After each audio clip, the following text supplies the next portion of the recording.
अमितशहा आजपासून 3 दिवस महाराष्ट्र दौऱ्यावर. आज रात्री 9:30 वाजता नागपुरात, नागपूर, नांदेड आणि मुंबईत भरगच्च कार्यक्रम. गृहमंत्री अमित शहांची उद्या नांदेडमधील नवीन मोंढा परिसरात सभा. पावसामुळे वॉटरप्रूफ टेंटची सुविधा.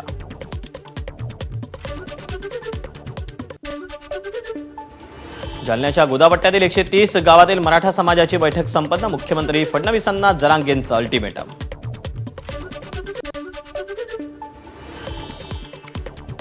राहुरी ते शनी शिंगणापूर अशा रेल्वेला मान्यता.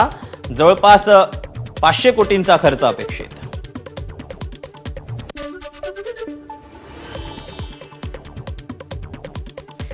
अठ्ठावीस आणि 29 मे रोजी रायगडवर जाणारा पायरी मार्ग हा बंद राहणार.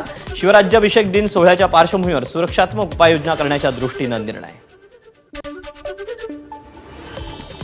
जंजिरा किल्ला उद्यापासून 4 महिने बंद राहणार अशी पुरातत्व विभागाची माहिती. प्रवेशद्वाराजवळ उतरताना प्रवाशांची होणारी कसरत लक्षात घेता निर्णय.